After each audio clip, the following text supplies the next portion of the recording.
Hey guys, welcome back. आज हम बात करेंगे 2015 में रिलीज हुआ एक psychological horror film the black coat's daughter के बारे में। This film is written and directed by Osgood Perkins. IMDb rating है 5.9 आउट ऑफ 10। रॉटेन टोमेटोज में इसका स्कोर है 73%। मेटाक्रिटिक स्कोर है 68%। This film stars in the lead roles Emma Roberts as Joan, Kiernan Shipka as Kat, Lucy Boynton as Rose। कहानी की शुरुआत होता है और हम देखते हैं ब्रैमफोर्ड एकेडमी नाम के एक स्कूल की सारे स्टूडेंट्स छुट्टियों पे घर जाने के लिए बिल्कुल रेडी है। उनके पेरेंट्स भी आ गए हैं उन्हें पिकअप करने के लिए, लेकिन सिर्फ दो स्टूडेंट्स कैट और रोज अभी तक स्कूल में ही है क्योंकि उन्हें लेने कोई भी नहीं आया। इन दोनों में से रोज इंटेंशनली अपने पेरेंट्स को गलत डेट बताई थी क्योंकि उसे लगता है कि वो प्रेग्नेंट है। तो छुट्टियों में जाने से पहले वो अपने बॉयफ्रेंड से मिलकर इस बारे में डिस्कस करना चाहती थी। उसके घर ना जाने की रीज़न तो समझ में आ गई, लेकिन कैट, वो बेचारी तो घर से कांटेक्ट ही नहीं कर पा रही। उसके ऊपर वो एक बहुत ही बुरा सपना देखती है जिससे उसे लगता है कि एक कार एक्सीडेंट में उसकी माता पिता दोनों की ही मृत्यु हो गई है। ऐसा सपना देखकर तो हर कोई डिस्टर्ब्ड हो जाएगा, तो कैट भी बहुत ही डिप्रेस्ड हो जाती है और फिर उसकी तो बात भी नहीं हो पा रही घर से। तो अभी सिचुएशन ये है कि इस स्कूल बिल्डिंग में कैट और रोज को आज रात रुकना होगा। यहाँ पर दो सिस्टर्स और भी है, लेकिन वो दोनों अपने केबिन में रहते हैं अलग से। मतलब इस ह्यूज स्कूल बिल्डिंग में सिर्फ कैट और रोज को ही रहना पड़ेगा। रोज उम्र में कैट से थोड़ी सी बड़ी थी, इसीलिए उसे ही कहा गया कैट की ख्याल रखने के लिए। रात का समय है, वो दोनों सिस्टर्स अपने कमरे में है। इधर स्कूल बिल्डिंग में कैट की ख्याल रखने की जगह हम देखते हैं रोज खुद को लेकर ही बिजी है। उसे तो अपने बॉयफ्रेंड से मिलने जाना है, लेकिन जब वो जाने की तैयारी कर ही रही थी, कैट उसे रोकती है। वो बेचारी इस खाली बिल्डिंग में अकेली कैसे रात बिता पाएगी, लेकिन रोज उसकी एक भी नहीं सुनती। वो निकल जाती है, लेकिन जाने से पहले वो कैट को इस बिल्डिंग के बारे में एक बहुत ही डरावनी कहानी सुनाती है। वो कहती है, इस स्कूल बिल्डिंग में पहले कुछ नान्स रहते थे जो डेविल वर्शिपर्स थे, और इसी स्कूल बिल्डिंग में वो लोग शैतान की पूजा करते थे। रोज शायद मजाक ही कर रही होगी, लेकिन कैट सच में डर जाती है। वैसे भी उसे इस खाली बिल्डिंग में रात बिताना है, वो भी अकेली। ये क्या कुछ कम चैलेंजिंग था? उसके ऊपर फिर से रोज ने उसे डरा दिया। बेचारी कैट की हालत सच में खराब है, लेकिन रोज को तो कुछ परवाह ही नहीं है। वो तो निकल जाती है और उसके निकल जाने के कुछ देर बाद ही हॉल में फोन रिंग होता है। कैट जाकर फोन रिसीव भी करती है और वो इस कॉलर को डैड कहकर पुकार रही थी। तो हो सकता है ये उसकी डैड ही हो या फिर कोई और, पता नहीं। चलिए जानते हैं आगे क्या होता है। कुछ समय बाद रोज लौट आती है और वो बाथरूम में जाती है फ्रेश होने के लिए। तभी उसे बॉयलर रूम से कुछ अजीब सी आवाजें सुनाई देता है। वो जब चेक करने के लिए जाती है, वो देखती है कि कैट जलती हुई बॉयलर के सामने झुककर कुछ बिड़बिड़ा रही है, जैसे वो कुछ मंत्र पढ़ रही। रोज कैट की ऐसी हालत देखकर सच में डर जाती है, लेकिन फिर भी वो उसे उसकी कमरे तक ले जाती है और उसे सुलाने की कोशिश भी करती है। रोज को लगता है कि शायद वो उस सपने को लेकर डिस्टर्ब्ड है, इसीलिए उसे शांत करने के लिए रोज कहती है कि टेंशन मत लो, तुम्हारी पेरेंट्स जल्दी तुम्हें लेने के लिए आ जाएंगे।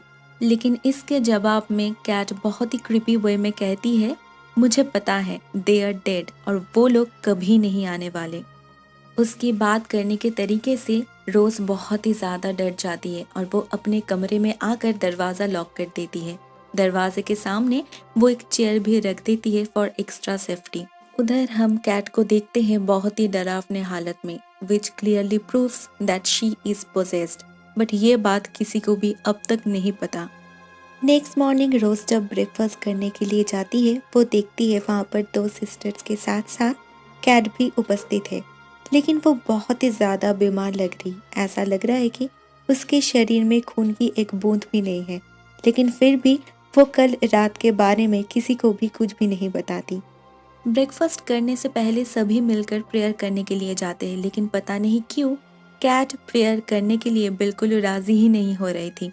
एक सिस्टर उसे बहुत ही डांटती है उसकी बदतमीजी के लिए, लेकिन कैट उल्टा उन्हें ही अनप शनप कहने लगती है और फिर वो एक वाइट लिक्विड वॉमिट करती है।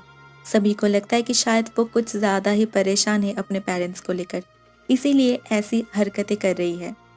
इसी बीच यहाँ के जो हेडमास्टर है मिस्टर गॉर्डन, वो फ़ोन करते हैं और कहते हैं वो कुछ ही देर में वापस आ रहे हैं। तो रोज़ जाती है ड्राइववे क्लियर करने, लेकिन जब वो वापस आती है वो देखती है ये केबिन बंद है। वो बार बार नॉक भी करती है लेकिन अंदर से कोई भी जवाब नहीं आता। तो वो स्कूल बिल्डिंग में ही वापस चली जाती है।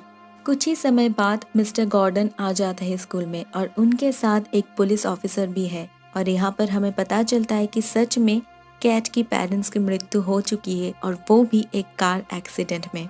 अंदर जाने पर उन्हें वॉल पे बहुत सारा खून दिखाई देता है और तभी वो लोग अपने सामने कुछ ऐसा देखते हैं कि उनका होश ही उड़ जाता है। लेकिन वो क्या, ये हमें अभी दिखाई नहीं जाता। दूसरी तरफ न्यूयॉर्क में हमें एक जॉन नाम की लड़की दिखाई जाती है और हमें पता चलता है कि ये लड़की असल में एक मेंटल असाइलम से भाग कर आई है। उसे कहीं पर जाना है। वो जब बस के लिए वेट कर रही थी तभी उसे एक गाड़ी में लिफ्ट मिलता है। इस गाड़ी में एक एज्ड कपल थे, बिल और लिंडा, और ये लोग उसी तरफ जा रहे थे जिस तरफ जॉन को जाना था। और ये सभी लोग ब्रैमफोर्ड की तरफ जा रहे थे। कुछ दूर जाने पर वो लोग एक मोटल में रुकते हैं। जॉन जब नहाने के लिए जाती है हम देखते हैं उसके कंधे पर एक निशानी है जो प्रोबेबली गोली लगने की वजह से हुआ है। तभी एक फ्लैशबैक में हम देखते हैं कि उसे सच में एक पुलिस ने गोली मारी थी। Now things are getting really complicated. ये लड़की आखिर है कौन? ये मेंटली सिक भी है और इसकी बैकग्राउंड भी कुछ ठीक नहीं लग रही। जरूर बहुत कुछ छुपा है इसकी पास्ट लाइफ में। बिल, जॉन और लिंडा डिनर करने के लिए पास के ही एक रेस्टोरेंट में जाते हैं और यहाँ पर जाकर हमें पता लगता है कि बिल और लिंडा हर साल इसी दिन ब्रैमफोर्ड आते हैं क्योंकि कल उनकी बेटी की डेथ एनिवर्सरी है और 9 साल पहले उनकी बेटी की मृत्यु हुई थी कल के ही दिन। बिल जॉन को अपने बेटी की एक तस्वीर भी दिखाते हैं और हम देखते हैं कि ये तस्वीर असल में रोज की है। मतलब ये लोग रोज की पेरेंट्स है। वो तो ठीक है लेकिन रोज गुजर चुकी है और वो भी 9 साल पहले। इसका क्या मतलब है? हम तो कुछ ही देर पहले उसे देखे थे। रोज की फोटोग्राफ देखकर जॉन की एक्सप्रेशन से ये क्लियर है कि वो रोज को जानती थी, लेकिन वो इन लोगों से कुछ नहीं कहती। वो उठकर बाथरूम चली जाती है और वहां पर वो ऐसा लग रहा था कि वो हंसी रोकने की कोशिश कर रही है, लेकिन क्यों? और अगर वो रोज को जानती भी थी तो उन्हें क्यों नहीं बताई? तभी एक फ्लैशबैक आता है और हमें दिखाई जाती है कि ये जॉन असल में जॉन नहीं है। मतलब ये उसकी असली नाम नहीं है। उसकी नाम तो शायद कुछ और ही है और उसके पास जो आईडी कार्ड्स है वो असल में उसकी खुद की नहीं है। वो हॉस्पिटल से भागने से पहले एक औरत को मारकर उसकी आईडी कार्ड्स चुरा कर भाग आई है। मतलब ये लड़की अभी तक अपने बारे में जो भी कह रही है, जो भी दिखा रही है, वो सब कुछ झूठ है। तो सच क्या है? अभी तक हमें उसके बारे में एक भी सच नहीं पता। कुछ देर बाद वो लोग ब्रैमफोर्ड के लिए रवाना हो जाते हैं, लेकिन वो लोग जब इस जॉन को, मतलब इस नकली जॉन को ड्रॉप करने ही वाले थे तभी ये पागल लड़की उन दोनों को भी ब्रूटली मार डालती है और उन दोनों की सर काट के वो एक सूटकेस में पैक कर लेती है और पहुंच जाती है उसी ब्रैमफोर्ड स्कूल में जो अभी बंद हो चुका है। लेकिन क्यों? कौन है ये लड़की और वो इस स्कूल में क्या कर रही है? वो रोज को कैसे जानती है और वो इतनी बेरहमी से उन दोनों का खून भी क्यों किया? और 9 साल पहले रोज गुजर चुकी है, इसका क्या मतलब है?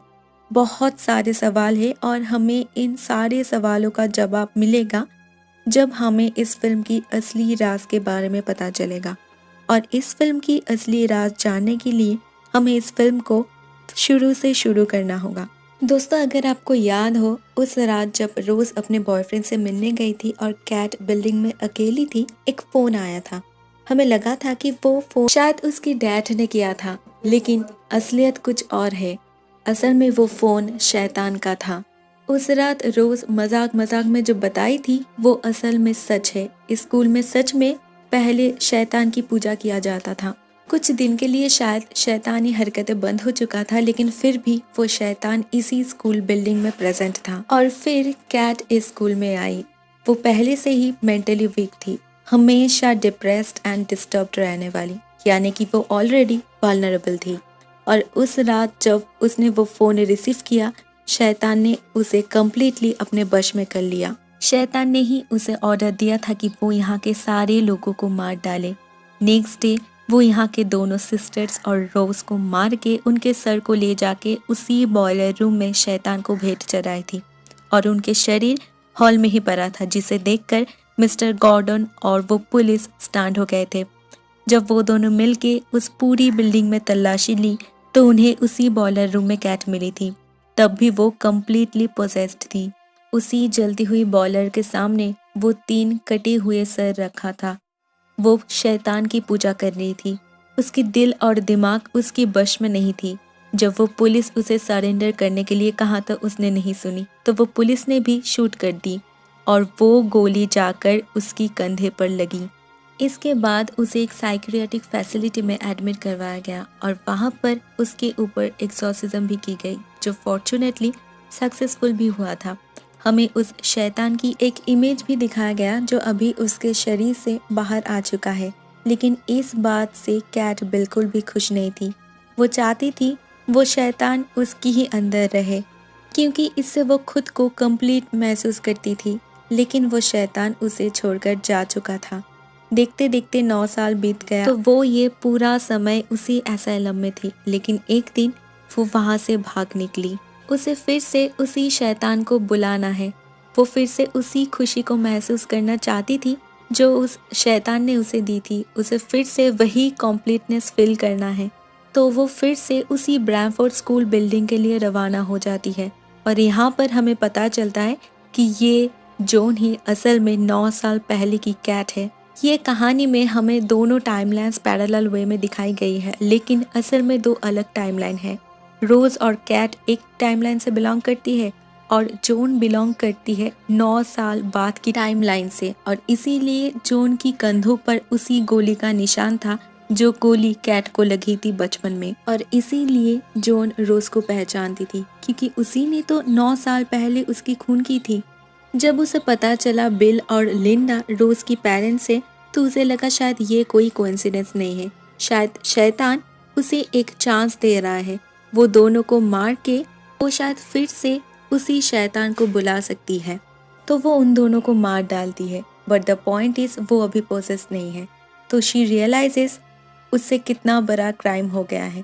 बट उसके लिए शैतान को बुलाना इससे भी कई ज़्यादा इम्पोर्टेंट है।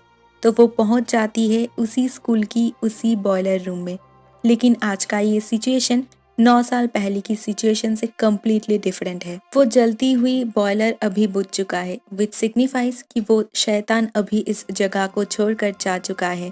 अभी यहाँ पर कोई भी ऑमनियस प्रेजेंस नहीं है और कैट चाहते हुए भी उस शैतान को बुला नहीं पाती। फिल्म की एंडिंग में हम उसे अकेले चलते हुए देखते हैं और वो अभी रो भी रही है। इतना सब करने के बाद भी उसे वो शैतान नहीं मिल सका। वो बिल्कुल अकेली है, ना है पेरेंट्स ना कोई और अभी उसकी गिल्टी फीलिंग्स उसे हॉन्ट भी कर रही है। फिल्म यहाँ पर ही एंड हो जाती है। The only good part is वो रिपेंट कर रही है, उसे एहसास है अपनी गलतियों का। Thank you for watching this video. अगर पसंद आया हो तो प्लीज़ एक लाइक दे देना एंड सब्सक्राइब कर लेना। टाटा।